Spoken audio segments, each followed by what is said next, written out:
They say every road leads to Rome. Well, not in this day and age, I tell you that much.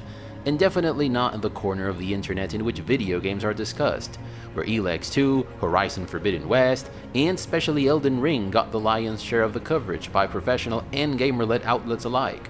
Not even the exquisite connoisseurs of the fine arts of gaming who roam around in this channel from time to time seem to have given too much of a shit about this title. But my spider sense was tingling with this one. I sensed an old soul at the wheel of this project. I sensed the presence of someone who surely got the goosebumps when he or she saw this, or this,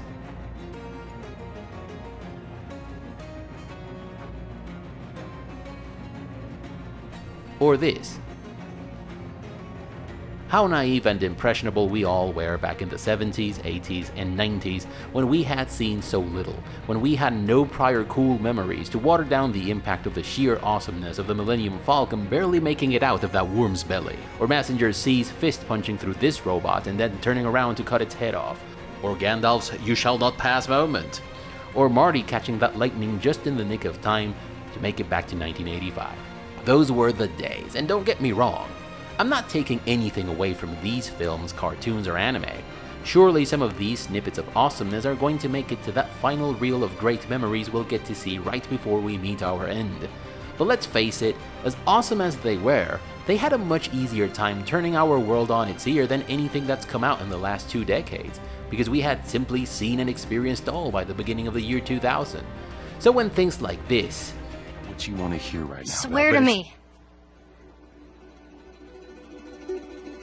Swear to me that everything that you've said about the Fireflies is true. I swear.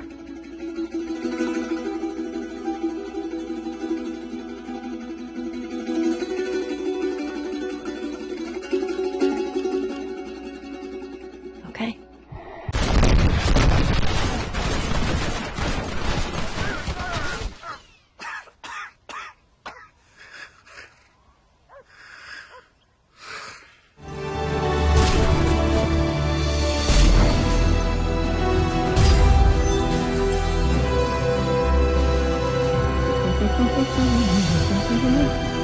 I studied species Turian, a sorry libertarian.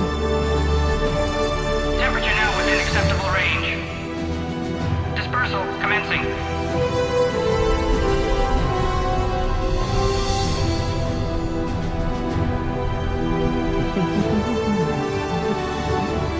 My science studies range from urban to agrarian. I am the very model of...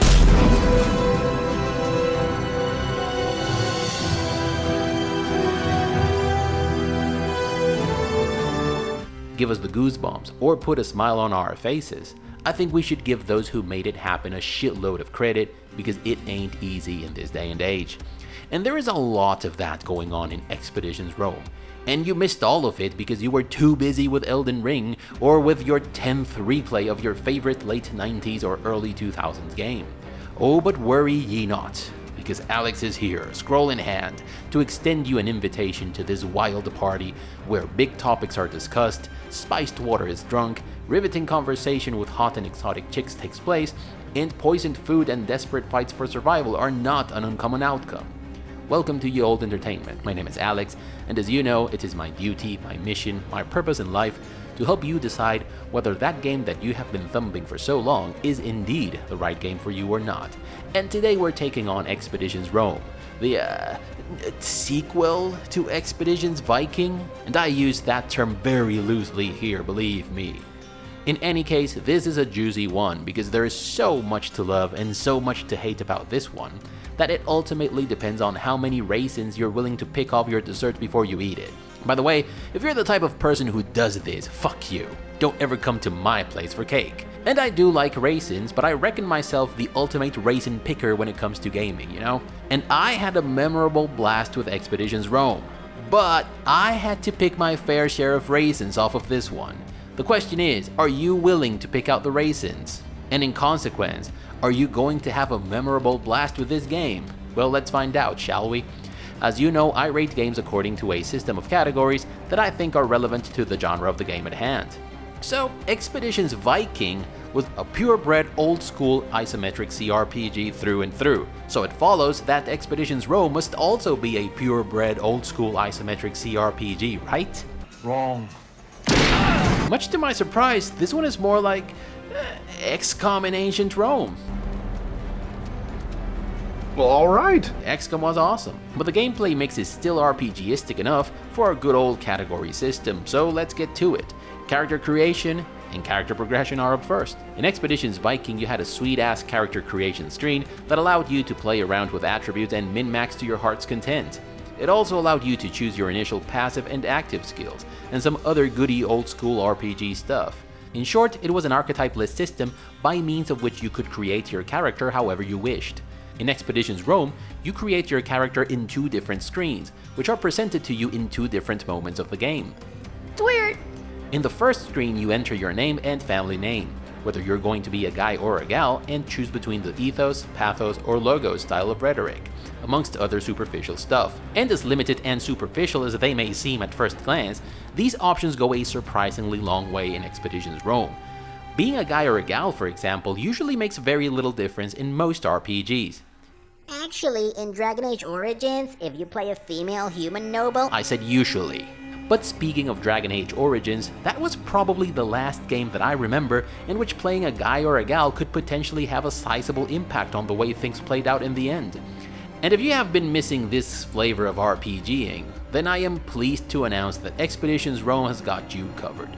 The developers of Expeditions Rome knew exactly how far they wanted to take the game's historical accuracy, and because of that, they took painstaking efforts to make the story of a female Roman legatus in ancient Rome come off as plausible. And I am actually quite impressed at how they managed to strike a balance between believability and originality without falling into the trap of presentism. After I finished my first playthrough as a male character, I was curious about how some things would have played out if I had been a woman. Would they have simply appointed me as the legatus of Legio Victrix if I had been female? Would everyone just have played along and been cool with it, no questions asked? Would people have behaved exactly the same if I had been a gal? And telling by how seriously these guys take their historical lore consistency, I really didn't think so. So when I was done with my first run, I immediately started playing the game again, but this time as a woman. And, well, color me impressed. Not only were there entire scenes with dialogue choices and all that I didn't get to experience as a dude, but the overall feeling I got from the world around me was considerably different during my second playthrough. And I didn't plan it that way, but my second character ended up feeling a little bit like the reluctant hero, or heroine I guess, whilst my first character was more like a Roman juggernaut of badassery and destruction. And the root of it all was that little Boolean decision I made at the beginning of the game. And something similar applies to your choice of ethos, pathos, and logos. During my first run, I was determined to get by on cold hard logic, while the second time around I felt like choosing a more empathetic approach to life. Yeah, except that time. Your choice of rhetorical style does not make a huge difference in the grand scheme of things, but it does add quite a bit of flavor and role-playiness to the experience. A man who is unwilling to cooperate may end up spilling his beans if you butter him up properly with a pathos dialogue option, and that'll probably save you some questing time by setting you on the right path from the get-go. You have been waylaid by enemies and must defend yourself. Well, maybe they can be convinced to renounce their barbaric ways if you put your logos to good use and make the case that they stand to lose a lot more than they think if this ambush does not go the way they planned. In my experience, choosing the logos dialogue option whenever there was one available during my first playthrough, or the pathos option the second time around, always yielded interesting results. They always seemed to be the most efficient way to go on about conversations. But choosing these dialogue options also made me curious about how things would have turned out if I hadn't. So whenever I could, I loaded a save game and chose a different option, and I was pleased to corroborate that dialogue options in this game aren't all that superficial. Again, it's nothing too game-changing, but I think it adds a great deal of agency to the experience. But as I said, character creation has 2 moments. So after you are done choosing your name, your portrait, your sex, and your rhetorical style, you are treated to these brief tutorial in disguise. Ah yes, an adventure that starts on a ship. Can't go wrong with those. And after you are done kicking everyone's ass with your trusty party, you get to the meat of your character creation, or what some of you would expect to be the meat. And well, Remember, this is more an XCOM kind of deal, and because of that, there are no attributes, talents, perks, or anything else of the sort. You choose your class and initial abilities, and that determines your initial equipment, and that's it. That's all there is to it. And as far as the Roman XCOM experience goes, this character creation screen is serviceable. But I don't know about you guys, but I want more. Minor spoilers coming your way. For Icewind Dale 2, Arcanum, and Pillars of Eternity, the White March expansion packs. Remember in Icewind Dale 2 when you could navigate this intricate forest without having to piece together the information given to you by the townsfolk because you had someone with a lot of nature lore in your party that could guide you through this maze-like forest effortlessly? Remember in Arcanum when you could talk Kurgan out of his plan to end all life everywhere if you had insane amounts of intellect, charisma, and persuasion? Remember those times in The White March Part 2 when you saved your own ass by asking your companions to perform this or that action because they actually had the appropriate skill and it was presented to you as a dialogue option in a scripted event? Or Underrail, which I am going to review next by the way, a game in which you can circumvent half of the fights if you have enough lockpicking skills to force those ventilation shafts open? Well, there is none of that in Expeditions Rome. There are no doors, narrative or otherwise, that open or close depending on your class or skills, because skills aren't a thing in this game. In Expeditions Viking, there were several dialogue options that became available and had quite the significant impact if you were proficient in diplomacy, or if you had a good enough score of finesse or perception, for example. So what happened to that? Why don't we have any of that in this game? In Expeditions Rome, you meet a cast of unique companions who tag along for the ride for various reasons. And you also hire Praetorians to help you out with the ass kicking. And the game requires you to make use of every companion and follower you recruit. And this is absolutely a positive thing. But there are only 5 classes available in Expeditions Rome. You have the Princeps, which is a sword and shield tanky type of archetype, the Triarius, which can either be a support character or a badass DPS specialist, the Sagittarius, which is a range combat specialist, the Veles, which focuses mostly on damage, and the Gladiator class, which comes with a Death or Glory DLC, which is a bit of a wild card. But you will have direct control over 20 or so combatants, if you count your companions and Praetorians. And that is if you don't have to replace too many of them, because yes, some of these guys may die in battle, and some others may be worth Elon Musking. If you do the math, yes, that means you will have a lot of characters from each class. But these characters aren't meant to be tactical assets as they are in games like Circus Electrique. These guys have their own voice acting, unique personalities, and some pretty awesome interventions from time to time, even your Praetorians. But since there are so few classes and so many companions, you're going to be walking about with a bunch of people who are painfully generic and same-ish. And while every class has 3 different skill branches, and you'll only likely be able to reach the top tier skill of 2 of these branches at best, and only near the end of the game, I didn't feel like any of these branches served to further hone my characters to make them better at this or that role within the party. Take for example Circus Electrique. I know this is a completely different game, but I think this particular comparison is valid. Archetypes in that game had actually fewer talents than your classes in Expeditions Rome. But because these classes were very role-oriented, you could have 2 characters of the same archetype in your party taking care of different duties. You can probably already tell that this is all because the game is XCOM-y in its combat design, and that's okay, but I don't know how this is going to sit with people who come from Expeditions Viking and signed up for the full old-school RPG experience. To me, the uniqueness of the experience in this game, which comes from the different dialogue choices the game has to offer, from you being a man or a woman, and from your choice of rhetorical style, more or less makes up for the lack of classes and for how generic you and your companions are because of it. But all the things I liked about my characters in Expeditions Rome had to do with the way they navigated the story, not with its combat. And if you understand that this is meant to be an Epoch XCOM-like game with some RPG mechanics, rather than the other way around, you probably won't be too bothered with this. But if you are one of those who have emphatically expressed on this channel that you're all about classes and archetypes, and the more of those you get the better, because your jam is to be able to walk a middle ground of sword wielding and spell casting with a pinch of this or that, I strongly recommend that you take a look at this game's predecessor instead, Because while it is an archetypeless character creation system, the freedom and the possibilities you get from attributes and from the game's various skills are more likely to offer the flexibility you crave than Expeditions Rome's class system. I think you'll find that one much more to your liking.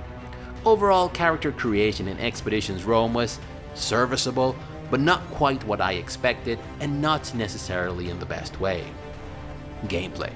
Oh boy, you have the great, the good, the meh, and the bad all rolled into one in Expeditions Rome. So let's break it down.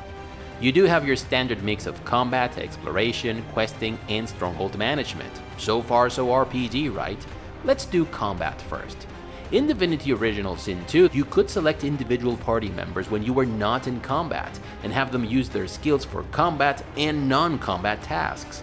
You could use the Red Prince's Phoenix talent, or Aaaand's Tactical Retreat, to access locations that would otherwise be a pain to get to. You could have Aaaand sneak to a vantage point to give him the benefit of the high ground, and then start the fight. You could separate your party into two to flank the enemy before the fight even started, or you could keep some of your companions outside the fight as tactical reserves. The possibilities were endless. And I did use all of these tactics at some point in Divinity Original Sin 2, but you can't do this in Expeditions Rome. You don't walk around a location where there are enemies going on about their business that you can engage in different ways or simply avoid altogether. In Expeditions Rome, you simply walk to the combat zone, you place your combatants in your preferred starting point, and combat starts. There is no initiative mechanic in this game as there is in most other RPGs. You get to move all your characters and then the enemies get their turn. And sometimes, of course, enemies get to go first. And I think this design choice is partially to blame for the fact that sometimes enemy turns feel like an eternity. There were times in which I even went to take a leak or to refill my glass of water while enemies ran around with their butts sticking out. And in some combat encounters, there are several groups of enemies and allies, so you have to wait for both of these groups' turns to be over before you can do your stuff. To be fair, sometimes it is exciting to watch your enemies' turns, but when there's a particularly tough fight that you have to start over a couple of times, or when your plan is to wait in ambush in a defensible position, or when you are vastly outnumbered, waiting for every enemy and ally unit to do their shit can be a pain in the ass. I have a few other issues with this combat model. There are some encounters that are very hard because you don't know what you're up against or how many more enemies are going to come to your opponent's aid beforehand, or because you are outnumbered and you don't have access to your weapons. But outside those 2 or 3 encounters, combat is a little bit too easy in Expeditions Rome once you get a grasp on how it works. And this is because it has been stripped of many of the mechanics and a lot of the variety that made Expeditions Viking challenging and thrilling. But I chose to play this game on the hard difficulty level, so things may be different in harder or easier difficulty levels. Combat in Expeditions Rome is limited by the lack of variety of your character's class and their skills, and the way in which combat encounters are designed. And this made me feel like the game wanted me to experience combat in their terms. Games like Divinity Original Sin 2 give you all the creative freedom in the world, and it's up to the enemy AI to cope with your actions, as wild or as unexpected as they might be. What I mean is that in games like Divinity Original Sin 2, I did it my way. While in Expeditions Rome, I more or less had to do things their way, and I am never a fan of that. Think of it like this: Expeditions Viking is like a fight you get into when someone gives you a bad foul when you are playing indoor soccer in a public place. Your goal when that happens is to teach that motherfucker a lesson. So anything goes. You can kick him in the balls, grab dirt and throw it on his face, and then kick him in the balls, or you can pretend it's all cool, and when he least expects it, yes, kick him in the balls. While Expeditions Rome is more like a taekwondo match in a tourney. There is a referee, you have to follow the rules of the discipline and the rules of the tournament, and so on and so forth. The bottom line is that creative thinking is not the marrow of the combat in Expeditions Rome, as it is in these other games. It's discipline. And I get it, combat in this game does not follow the RPG turn-based model, but the tactical turn-based model. But that's not to say I didn't like combat in this game, quite the contrary in fact. I was even having the time of my life from time to time, and let's see why. For me, there are 4 types of combat situations in this game, and the most useful way to categorize these combat situations is by level of awesomeness. We have the ridiculously awesome, the decent, and the meh fights. let's start with a meh type of fight first. As you traverse the map of an area in search of new places to conquer, you'll be waylaid by enemies and must defend yourself. And these are random combat encounters that aren't all that bad. They can be quite challenging, and the level design in some of these areas is actually pretty awesome. But as it happens with most of these combat encounters in all of these games, not just Expeditions Rome, they get old really fast. In my opinion, it's the replay value that suffers the most from these random fights, and I find them especially annoying in games with turn-based combat like Solasta Crown of the Magister and Expeditions Rome. I played both of these games twice and found these combat encounters mildly annoying during my first playthrough, but I felt like they were a royal pain in the ass the second time around. At least in Expeditions Rome, you can avoid the fight if you bravely run away and leave some of your supplies behind. Brave Sir Robin ran away. No! Bravely ran away. I didn't! But come on, aren't you supposed to be a Roman legatus? You don't have to suffer these amateur barbarian ambushes, do you? Then you have the decent combat encounters. These are very Xcom-y in their premise. After you conquer a region, you are supposed to pacify it. I just love that when they say you have to pacify the region, they really mean you have to beat the crap out of everyone. Roman Pax, bitch. And that means that you have to go to a place that's been conveniently marked on your map. Yes, this game is very hand-holdy in this respect.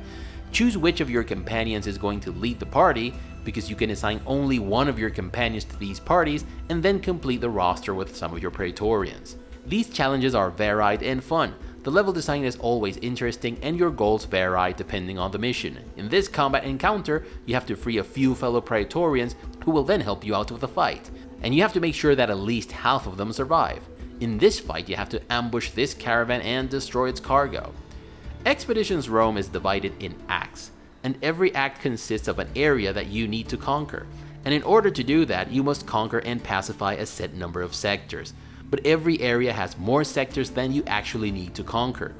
In the area in which Act 2 takes place, for example, there are 15 sectors for you to conquer, but you only need to conquer 12. And these 12 regions each have their own unique pacification missions, and that means that there is some replay value there, because you may end up conquering different sectors in a second playthrough. Unless of course you're an obsessive completionist and conquer all sectors everywhere in all playthroughs. That would be really, really boring. Yes, it would. But these combat encounters take place in areas that have been specifically designed to host said fights.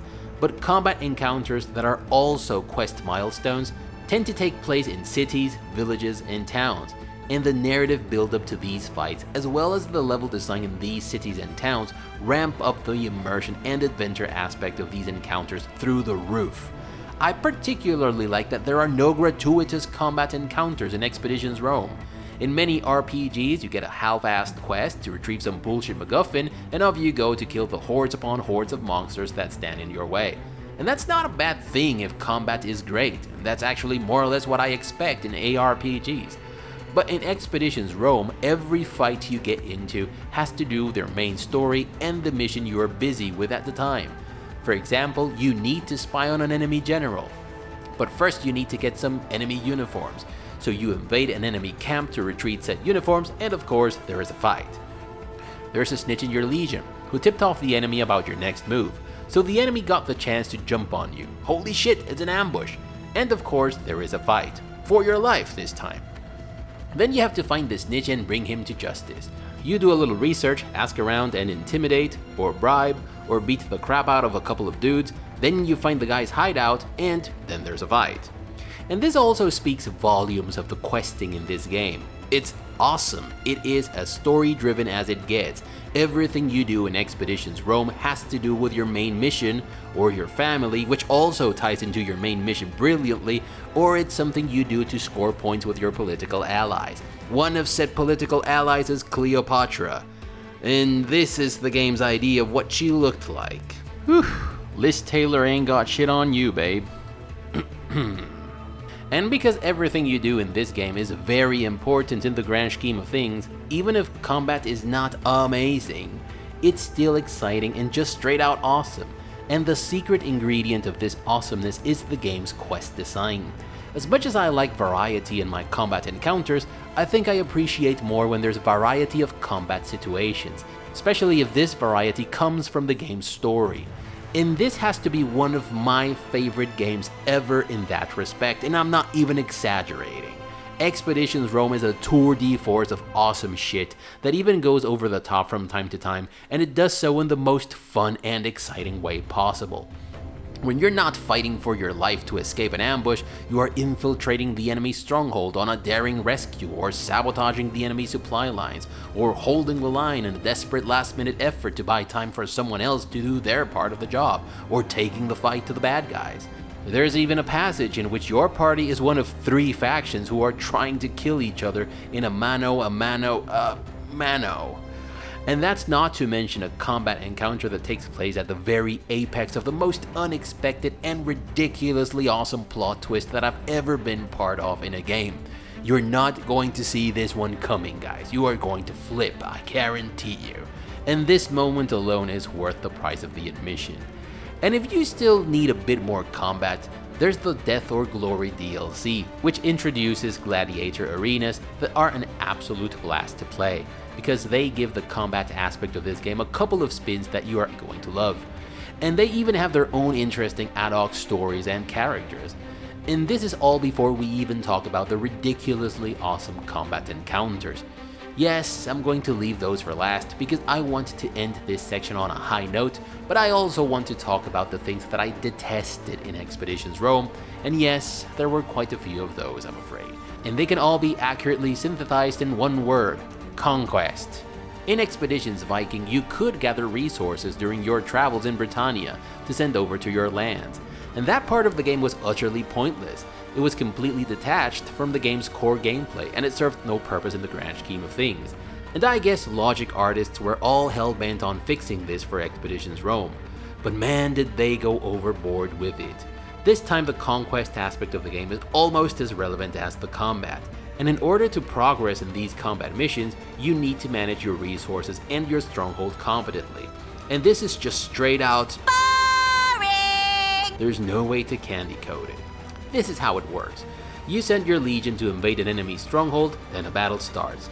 These battles have 4 stages. In each stage, you get to choose one of 3 available stratagems, and that's it. That's all there is to these battles. And this is, I shit you not, how these battles are represented. Are you shitting me? This is your idea of how an epic battle between 2 armies should look like in a game that goes for $45? Fuck off, game. Even I could have done something better for free, and I'm a random nobody on the internet. And looking at this, you're probably thinking, aren't you exaggerating a bit, dude? Yeah, maybe it's not all that bad, but when you've watched this little animation with its stupid squares and circles 116 times, there's just no way not to hate it. But the conquest aspect of the game isn't really about these battles. These battles are actually almost a footnote. They are there to validate that you have been doing things right on the procurement and managerial end of things. But the managerial end of things is all about discipline. There's nothing more to it, really. If you diligently and systematically acquire every farm, tannery, mine, and lumber mill available in every sector you conquer, if you use these resources to upgrade your stronghold's facilities, if you keep said facilities manned at all times, especially your workshop, and take the time to visit it from time to time, to collect the new stratagems available, and if you spend money regularly to replenish your troops, there is literally zero challenge attached to the conquest aspect of this game.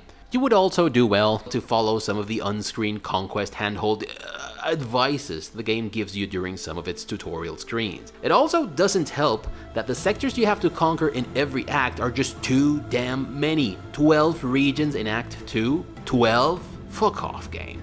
If the number of regions had been reduced in half, or even to a third of their current number, I would have emphatically recommended this title to everyone without hesitation. But as it is, the fun factor in Expeditions Rome takes a serious dive with its conquest aspect, and that truly is a pity. There is also exploration to be done in Expeditions Rome, and this happens on an area map as well as in locations such as cities and villages. But neither of these types of exploration is particularly interesting. In Storm of Sahir, the second expansion for Neverwinter Nights 2, you traversed a large map at your leisure, and this map was filled with enemies that you could engage in combat or avoid, loot that you could collect, locations and other landmarks that you could actually get into and explore with your party. and this was designed in such a way that you couldn't always avoid a fight.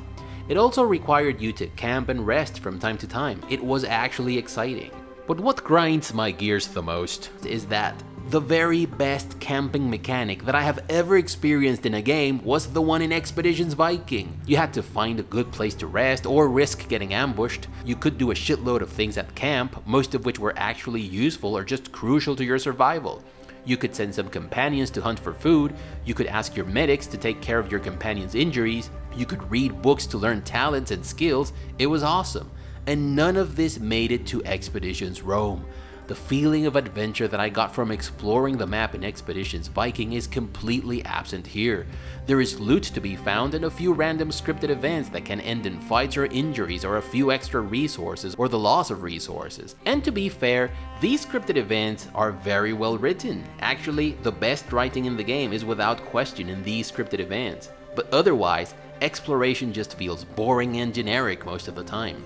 But that's how you explore the world to find strongholds to conquer, so it is kind of mandatory. There are a few towns and villages in Expeditions Rome. Too few if you ask me, but the ones you do get are awesome. And there are a few hidden chests here and there with pretty good loot. Sometimes it's actually surprisingly good loot. In the first of those areas, if you take the time to look around, you can even find a pickaxe that you can later use to break down a floor to gain access to a hidden room. And cherish this moment, friend, because there is only one other hidden room in the entire game. In Expeditions Rome, there aren't any zones, rooms, or places locked behind skill checks. Oh, that's right, because you don't have skills in this game. And I think this is quite the wasted opportunity. However, if you take the time to go here and there and talk to people, an interesting side quest or two may come up as a result. During my first playthrough, I didn't bring my companion Deianira with me to Memphis because she was injured. But during my second run I did, and it turned out that there is an awesome companion quest that triggers when you walk into a certain area of the city with her. There is also itemization in Expeditions Rome, and it is kinda weird. It's weird! It's not bad, just a little bit generic, and it works in a rather clunky way, but we'll get into that later. As you explore the world, you'll come by schematics to craft weapons and armor, and sometimes you can even dismantle a piece or two of your current gear and reforge it into a better version of it. Crafting the good stuff in this game requires salvage. You collect salvage during your travels from abandoned caravans and chests that are just lying around in the map, or after you finish the pacification mission and you've picked the area clean. But you also get a lot, and I do mean a lot, of shitty loot in this game, and you can't sell this loot anywhere. That's it, there is no market for weapons and armor, and I was very disappointed with this at first, although I eventually came to terms with it. You can dismantle all the shit you get and turn it into salvage. That only means you're going to have a lot more resources than you actually need to craft the items you want. I insist I still would have preferred there to be a weapon market. You do have different item qualities in this game. You know, a la action RPG, there are even unique items which are identified with a yellow strip. Some of these items are actually pretty fucking OP, but many more come with a frustrating dressing of opportunity cost, and while they provide some really good benefits compared to regular items, they are also worse in many ways.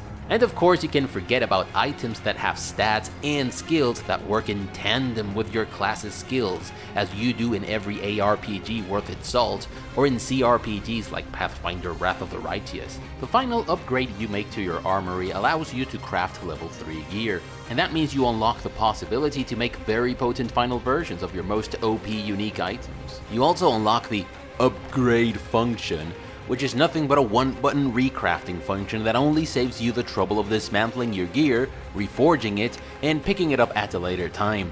It's a nice function to have from a user experience perspective, but I think it is a little dumb that it technically doesn't do anything different from dismantling and recrafting. You also have the modify function, which allows you to customize your gear with your preferred attributes, and I think that's tactically rad.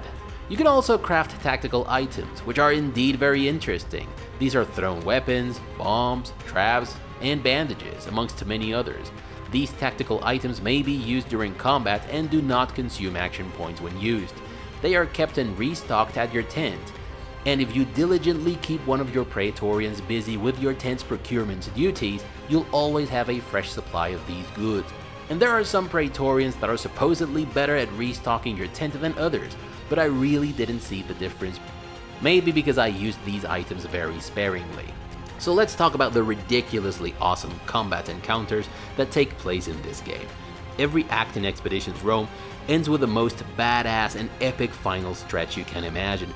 These episodes are all about taking the fight to the bad guys on a siege in which your combatants spread into groups and take on different missions simultaneously, with meanwhile screens and all. I like that your companions and Praetorians make the whole deal feel even more epic by saying stuff like, "Fraction worked. We have the element of surprise, and destroying their catapults would be a big one, I think." And when your turn ends, the game cuts to the main group and someone in that party says something like, "Ha! Seems the other team did their job. No catapult shooting anymore. Let's go." Or if you didn't do a good job, "What's going on? Why are we being hit so hard? The other team can't have taken out more than a couple of those catapults." And I don't remember being this excited about a final stretch of an act in any game in recent memory. Remember how in Dragon Age Origins the game cut halfway through your main group's run to the top of Fort Draken to your secondary team holding the line at the city gates? Well, that's the brand of awesome I'm talking about. Expeditions Rome's gameplay is far from perfect, and when you run out of quest-related things to do in an act, and all you have left is the conquest part of the game, it can even get boring and tedious. But when the game shines, it shines. To me, it brought back that childlike excitement I had when I was a kid, when I hadn't yet been spoiled by all the timeless awesomeness that went our way during the 80s and 90s. And to me, this feeling compensates much of what the game does poorly or even terribly. Story and lore. Listen, don't expect an introspective journey of self-discovery and redemption like the one you got in Planescape Torment or Disco Elysium, or a deep commentary on existential terror or the meaning of life like the ones you get from Annapurna Games. The story in Expeditions Rome is not the beluga caviar or the filet mignon of writing, but hey, not everything has to be the filet mignon of stories. Just ask the 80s. Yes. See? Sometimes all you need is a basic structure like this. Person A kills Person B's something, wife, brother, friend, and then Person B sets out for revenge. That's it. That's all you need for an awesome story. Add a believable motivation for Person A to do the killing in the first place, throw in some obstacles that make the killing difficult for Person A, then give Person A some strengths that allow him to overcome said obstacles, give Person A an advantage over Person B right off the bat.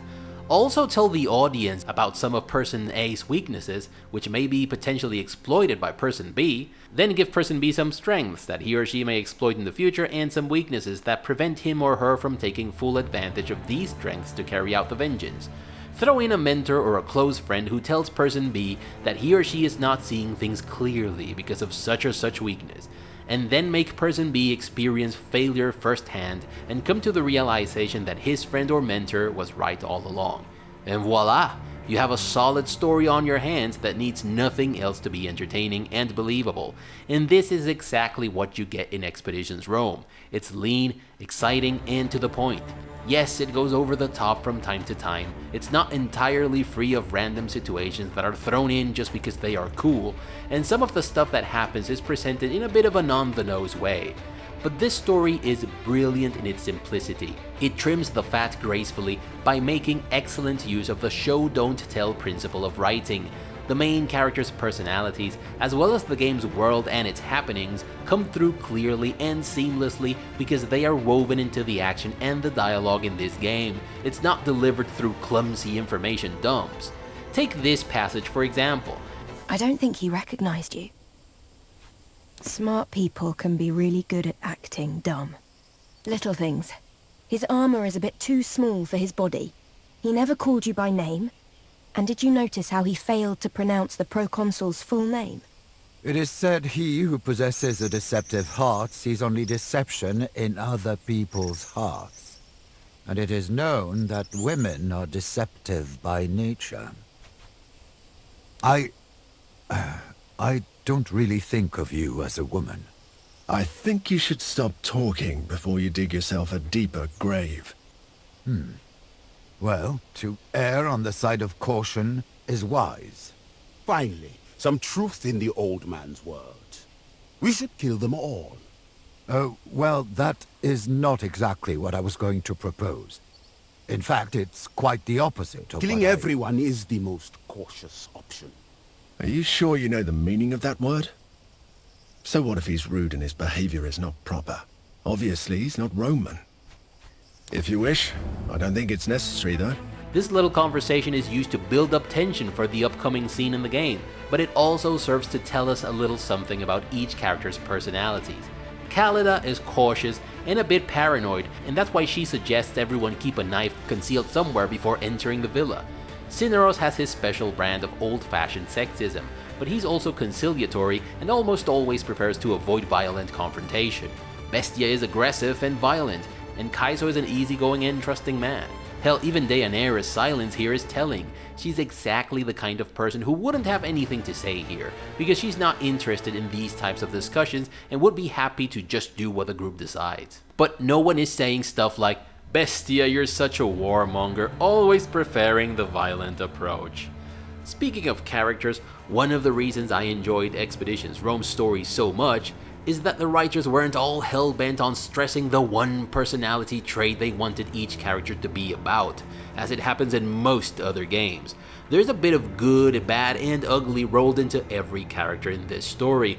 Like we said, Cineros is sexist, but he also cares deeply about you and your family and your little band of adventurers. He enjoys teaching, and he's a worldly man who takes an interest in almost all forms of knowledge. Bestia is violent and aggressive, and he even enjoys violence. But it has become obvious to him that violence and aggression don't always get the desired result, and that makes him anxious and thirsty for answers. Lurko is patient and cunning. His brand of evil is purely Machiavellian, and he is the hero in his own story. He genuinely thinks Rome is in danger because its leaders are weak. The men in the Senate no longer represent Rome because they have lost sight of what's truly important, and of course, he knows better. He also knows that in order to purge the city of its weak leadership, he has to beat the Senate at its own game.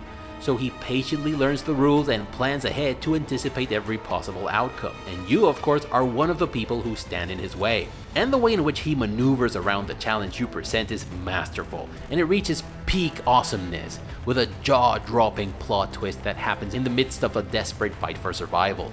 And to say that this game does not stick 100% to actual historical events and characters would be a monumental understatement. There was never a consul named Vitellius Lurko in Rome, but there was one Vitellius Lucius II, who was proconsul of Africa, whose family had dealings in Gallia, and who was said to ascend through the Roman political hierarchy unusually fast.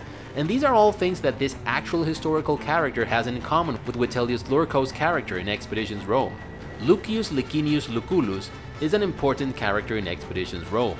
You are meant to be his protege.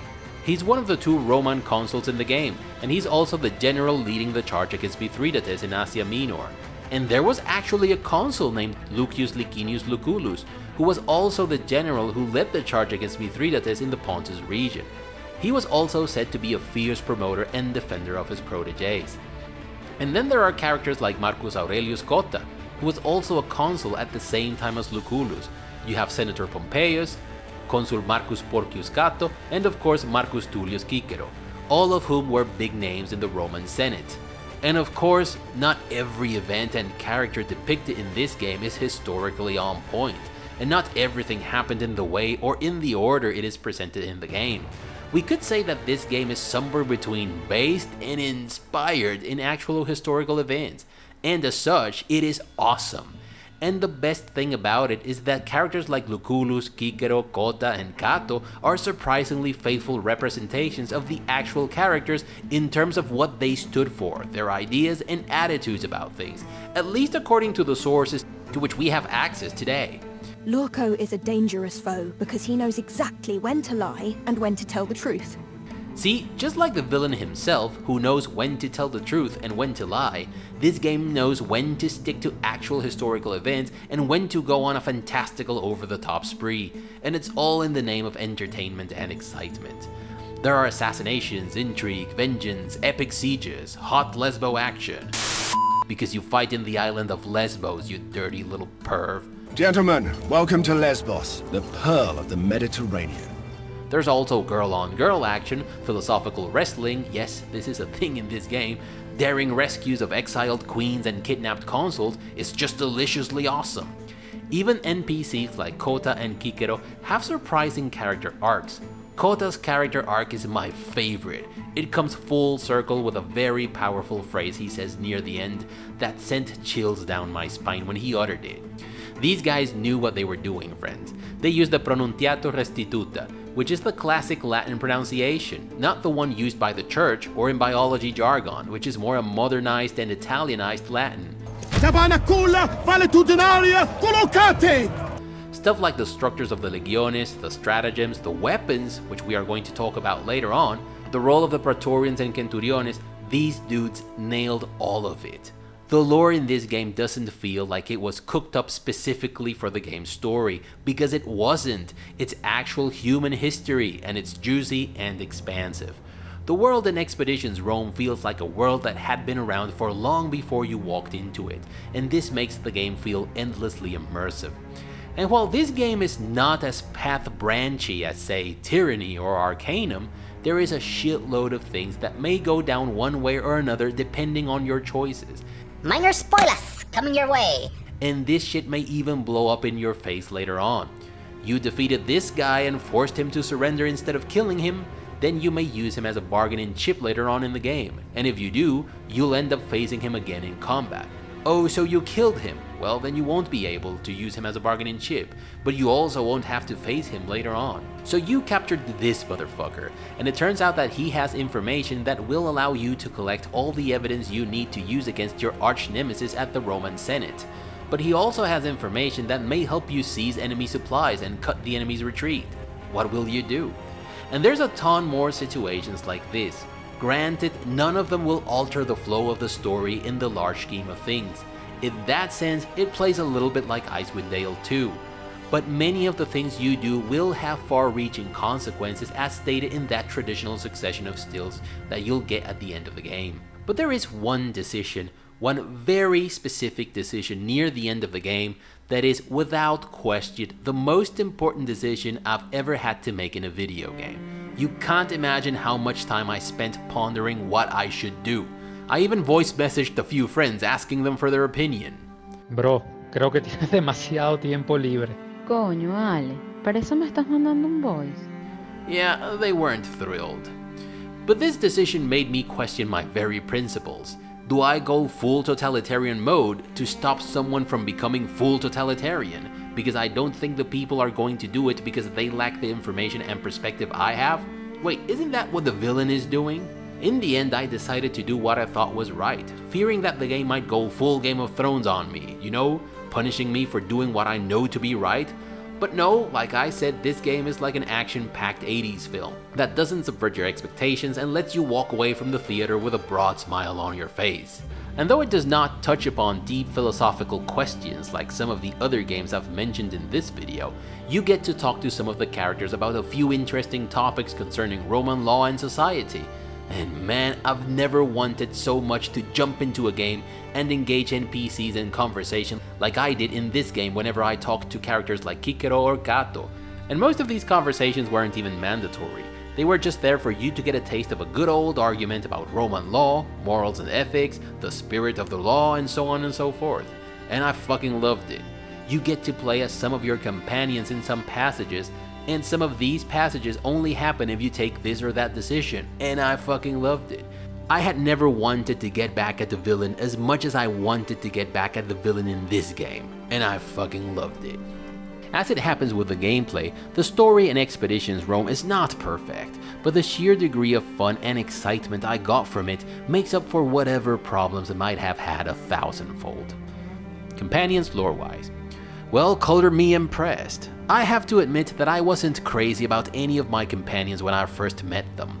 Some of them, like Bestie and Julia, even made me roll my eyes and fear that this might just be another title drenched in the post-2016 disease that has been taking over writing and entertainment in recent years. But no, they all evolved in ways that were completely unexpected, sometimes totally over the top, but ultimately super satisfying. Kaiso is the light-hearted yet lawful Centurion who's fond of good food and fine women, but he is fiercely loyal and protective of his friends. He's dead serious and righteous when he's wearing a uniform, but when he's back in the city, he is every bit the bro you go out with for a couple of beers and some pointless chatter. And he has an interesting journey as a character. His character arc is defined by the things he goes through as your right hand, and because of this, his evolution doesn't feel forced or undeserved. And at the end of the game, he's changed the way he sees things in quite a significant way. There are also nice little details, like the fact that Kaizo isn't all that impressed with Tabat's gladiator fighting style, because he thinks it lacks the discipline of the Roman legion. But when he steps into the gladiator arena as part of your entourage, and he experiences the thrill of the fight firsthand, he ends up loving it and saying stuff like this. I see why you like this so much, Bestia! He also says one other thing that I am absolutely not going to spoil, because although it is not relevant or important to the plot, it's just too ridiculously awesome for me to spoil. Cineros is another great companion, though it is a bit too much that the dude is learned in matters of state, religion, philosophy, language, combat, explosive, cuisines. Isn't that a little too much, dudes?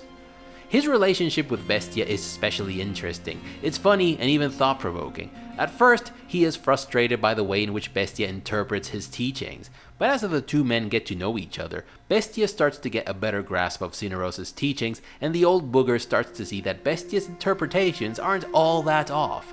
They are just coming from someone whose experience and context is different, and who's just trying to tie the things that he's learning to things that are already familiar to him. By the end of the game, you can see that the two men are fond of each other, and in a conversation that is completely optional, you can ask Cineros about his experience teaching Bestia, and this is what the old mentor has to say.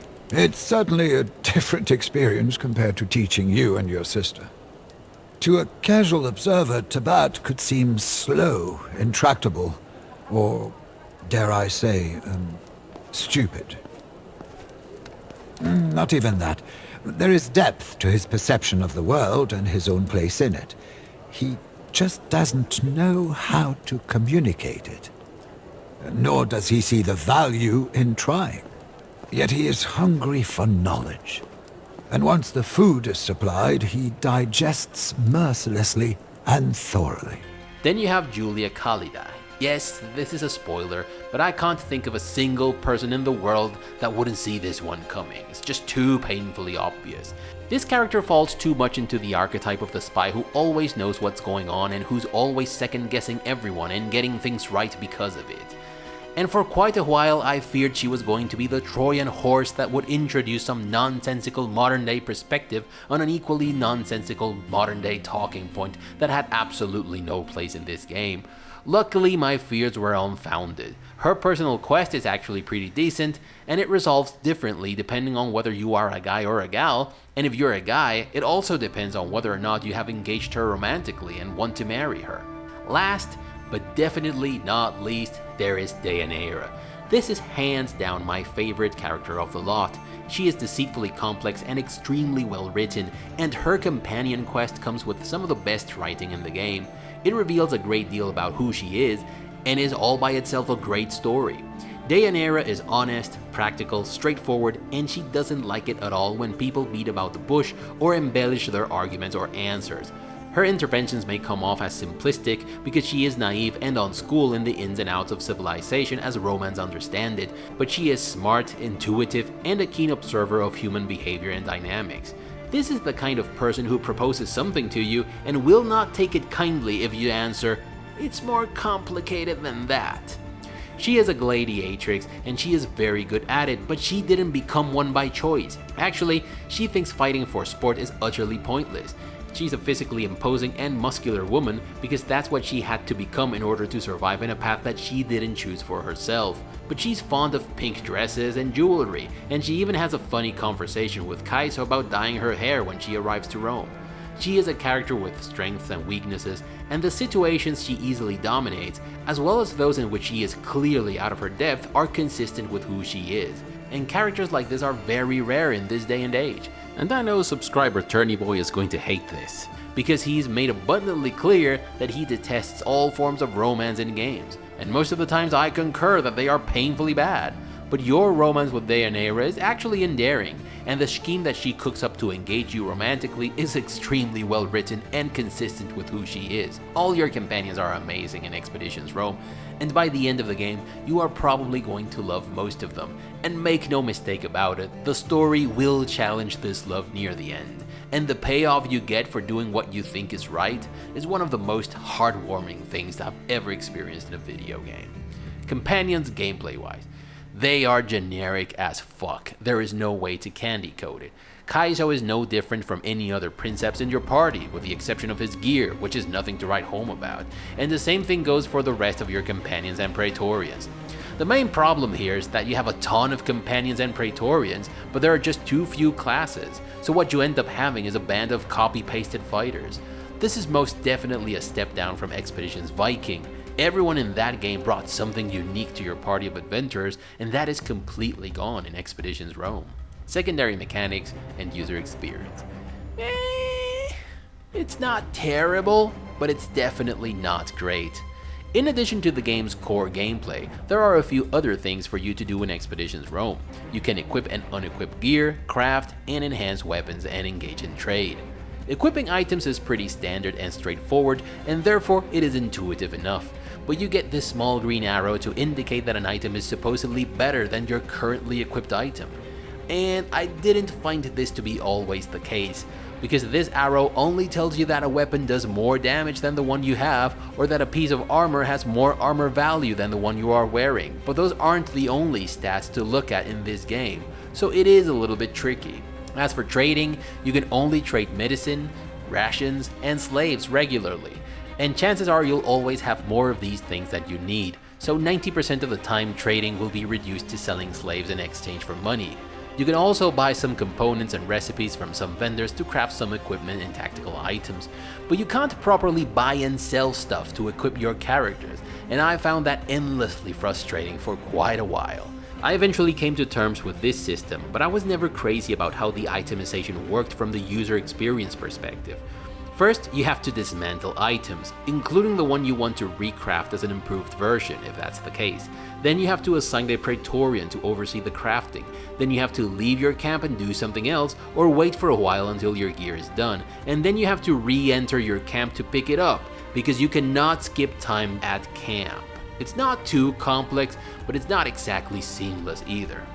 Also, moving around the map is kind of clunky and inconsistent. Sometimes double-clicking on a place doesn't get your party moving to that spot, and that's because you not only use your area map to move your party around, but also to assign some task to your legions. And there are several events that may interrupt your travels, and when that happens, you'll sometimes have to resume your party's journey by clicking on this play button or double-clicking on a place.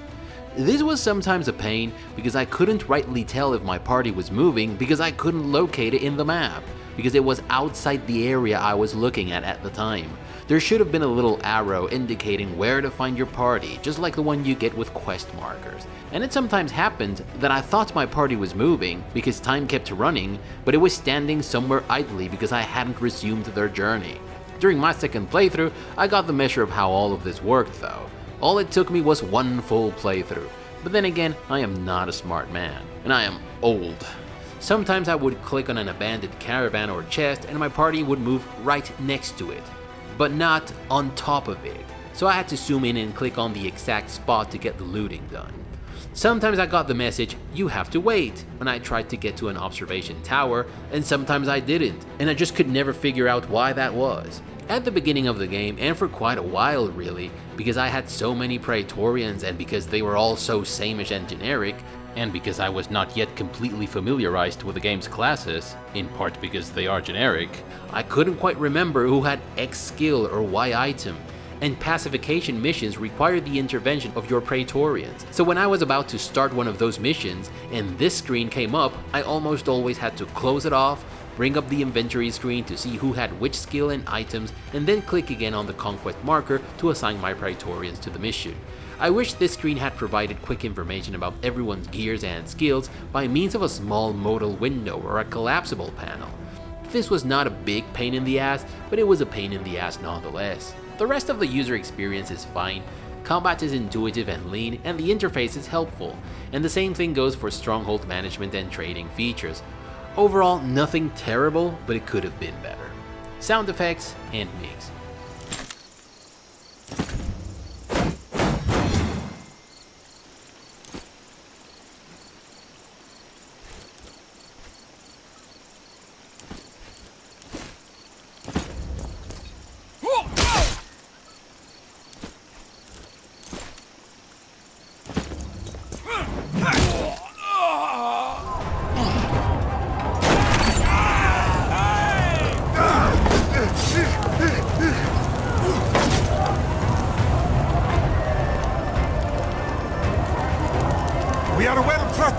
here!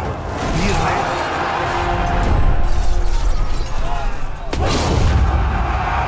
This is it! Their will to fight is broken!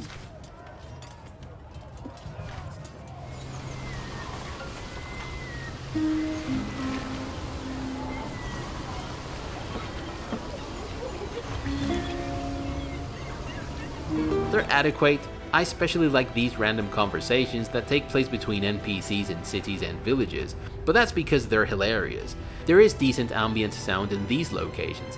In the village of Troas, for example, because it is a fishing village, you get the rumor of the ocean and the sound of distant seagulls. But the sonic landscape in places like the market in Rome and Memphis is a little bit thin. Combat sounds are okay. There is a sound for everything, and as a package, it is competently mixed. I just feel like it could have used a lot more oomph. I know this isn't a game in which you conjure up magic missiles or fireballs, but aside from the sound of your catapult and a few other notable exceptions, this game is missing a bit of the wow factor we have gotten from other games that have come out this year. Music. Valencia and draw as many of the Gallic forces over here as we can. That way, the Legatus and his speculatores can move safely through the city and kill the king. Let's go!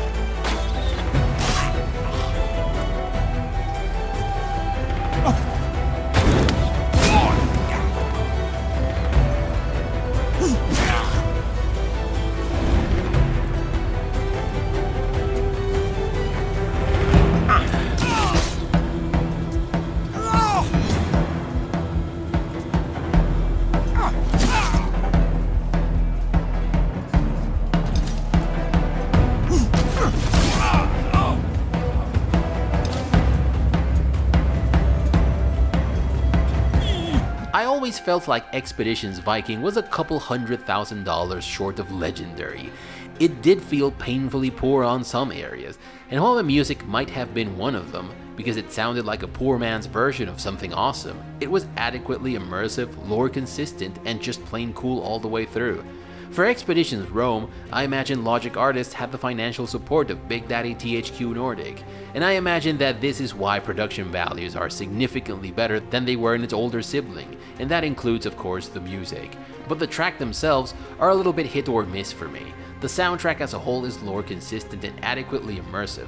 Some tracks are even epic, but I was never oh boying or oh wowing about it, and I also felt like it didn't add much to the dramatic intention of the narrative passages in the game, except for one or two memorable moments. And boy does this game have many of those. Overall, I think it's pretty neat, but just short of impressive. Voice acting. One moment. We need a solid plan before we go in. I'm pretty sure the Legatus has a plan. If I may provide one piece of advice, do not seem too friendly with Cleopatra. She and Ptolemy are already at war. If they sense how close your alliance is, the Pharaoh may find it prudent to have her executed. You should invent a reason for our absence, but let us refrain from starting a fight we can't win. The palace is full of guards. I heard good things about that play. The guy who plays Heracles is gorgeous. I don't know. I didn't like the ending. Zeus just steps down from Olympus and fixes everything. It felt a bit pointless. Hey, no spoilers. You wound me. I know, in the past, we haven't seen eye to eye. That is no secret.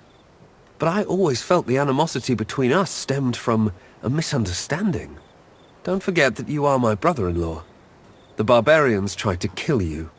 Now, they shall suffer our vengeance. Expeditions Rome does not have any animated cinematics with character models who talk with fancy lip sync.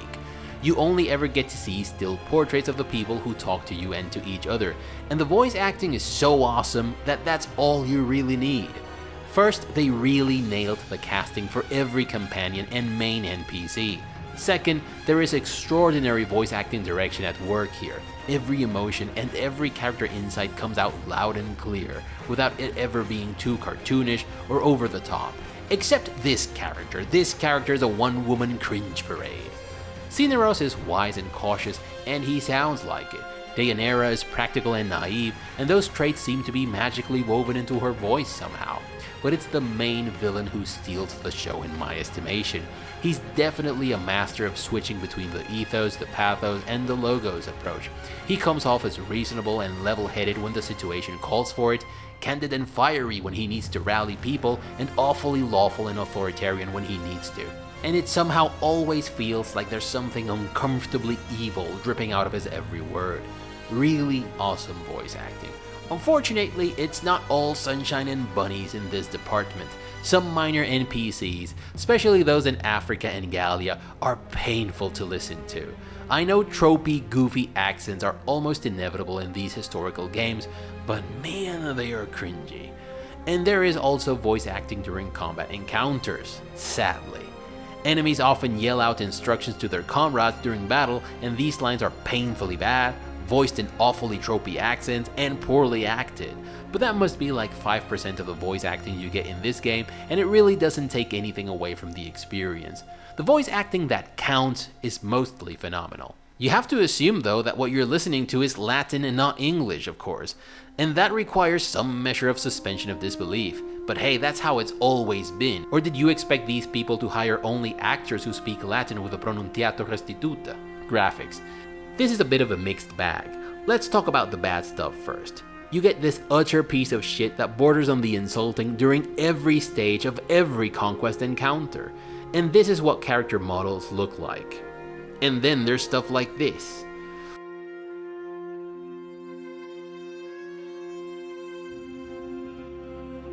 Some locations felt a little lacking in detail, even when they feel alive and busy with people talking about stuff and walking about. But some others are fascinating and surprisingly accurate. This is how the city of Memphis looks like in Expeditions Rome. The court of Heaven and Troas were also great, and the market in Rome was not too shabby either. Weapons and gear though is where this game truly shines in the graphic department. These guys know their shit, I'm telling you. Weapons, armor, and even tactical gear are exceptionally on point in Expeditions Rome. This is what an Egyptian khopesh looks like. And this is a Celtic sword. The art directors did their job, and as a result every piece looks convincing and also super cool on your character. NPCs and companion portraits are amazing. They are spot on and in tune with every character's personality and demeanor. Some of them are funny looking. This guy looks a bit like what the 5th member of the village people would look like. But I think this adds to the fun factor of the game. The interface and some of the animations you get when you complete quests and conquest missions are light years better than anything you got in Expeditions Viking, which isn't a high bar admittedly, but they look alright. I think the way in which some guys run with their asses sticking out is funny, but that may just be me. Overall, I think the graphic package more than gets the job done. Performance and stability. There was this one time in which I couldn't pan the map, that's it. That about sums up all the technical issues that I had. This game has a lot of loading screens, but they don't last too long, and I didn't get any crashes or frame rate drops playing on the default configuration, so I think there's nothing to worry about in this regard. Other considerations and final thoughts. He slept, he stole, he was rude to the customers. Still, there goes the best damned employee a convenience store ever had. Conquest was tedious, and there was a lot more of it than I would have liked. Combat per se wasn't spectacular, and sometimes enemy and ally turns took forever. Sound was nothing to write home about, music was nothing spectacular, and graphics were a bit of a mixed bag. And yet, there goes a game that played my keys like Gamasta plays her piano from the very beginning and all the way to the very end. The story and the characters in Expeditions Rome brought back that childlike thrill and fun that I used to get from some of my favorite epic movies, TV shows, and games of old. The final stretch before the end of every act, especially the final act of the game, were exciting, epic, large in scope, and filled with stakes. The villain was a monumental yet believable asshole, and the game served you the opportunity to get back at him on a silver platter. I am a fan. I had an absolute blast with this game. And I know this is a terribly biased recommendation, so maybe check out other reviews too, but I just wanted to share with you the marvelous time I had with this title and maybe give us something to talk about in the comment section below. If you liked the video, give it a thumbs up. If you didn't, thank you for watching all the way up until now. If you like what you are seeing in this channel, please consider subscribing and clicking that notification bell to avoid the usual YouTube shenanigans. Share the video, but most importantly, never stop gaming, but don't let gaming get in the way of your hopes and dreams. Bye everyone.